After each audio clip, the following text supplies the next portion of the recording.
है जिसे ओबीसी कहा जाता, जिसका मैं नेशनल प्रेसिडेंट हूं। मुल्क की आजादी के 72 साल में इस देश में जानवरों की गिनती हुई, कुत्तों की गिनती हुई, हिजड़ों की गिनती हुई, मगर जो हम लोग हैं 52% ओबीसी के लोग, हमारी गिनती नहीं हुई।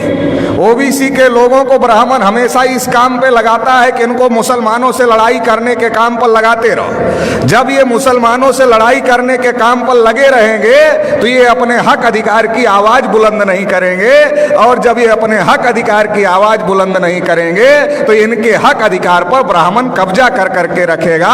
आजादी के 72 साल में हमारी गिनती हिंदू के नाम पर करते रहे और हमारे सारे हक अधिकार पर ब्राह्मणों ने कब्जा कर लिया।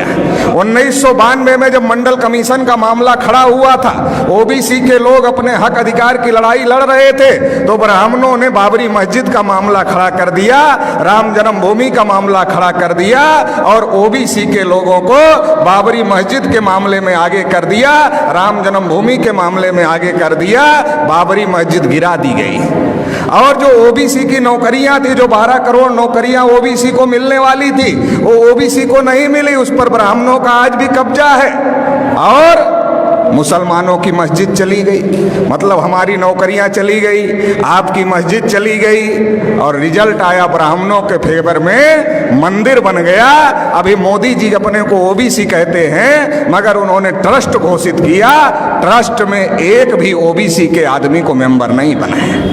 जब मुसलमानों से लड़ना है तब हम हिंदू हैं, जब हम अपने हक अधिकार की बात करते हैं तब हम हिंदू नहीं हैं। मुसलमानों से लड़ाने के लिए हमको हिंदू बनाते हैं, और इस देश में हिंदू है कौन? ओबीसी के लोगों को ब्राह्मणों ने हजारों साल से शूद्र बनाकर रखा, पढ़ने लिखने के अधिकार से, धन संपत्ति रखने के अधिकार से, बोलने सुनने के अधिकार से, सभी अधिकार से वंचित करके रखा। लिखा मनुस्मृति में, अगर आंख से ज्ञान देख ले तो आंख में सूजा डाल देना चाहिए, उच्चारण करे तो जीभ काट लेना चाहिए, और अगर कान से ज्ञान का एक शब्द सुन ले तो कान में शीशा पिघलाकर डाल देना चाहिए, ये लिखा। शेड्यूल कास्ट के लोगों को अछूत बना के रखा, आदिवासियों को जंगल में रहने के लिए मजबूर किया, तो देश में हिंदू है कौन? ब्राह्मणों ने हमारे ऊपर इतने जुल्म ढाए, हमें अछूत बनाया, हमें शूद्र बनाया, हमें जंगलों में रहने के लिए मजबूर किया, तो हमारा धर्म और ब्राह्मण का धर्म एक नहीं हो सकता। हम हिंदू नहीं है। आप रामायण पढ़ लो, महाभारत पढ़ लो, गीता पढ़ लो, वेद पुराण पढ़ लो, श्रुति स्मृति पढ़ लो, कहीं पर भी हिंदू लिखा हुआ नहीं है, क्योंकि ये हिंदू हिंदी भाषा का शब्द नहीं है, ये हिंदू संस्कृत भाषा का भी शब्द नहीं है, ये पर्शियन भाषा का शब्द है, जिसका अर्थ होता है हारा हुआ, नीच, कायर, काला, चोर, गुलाम।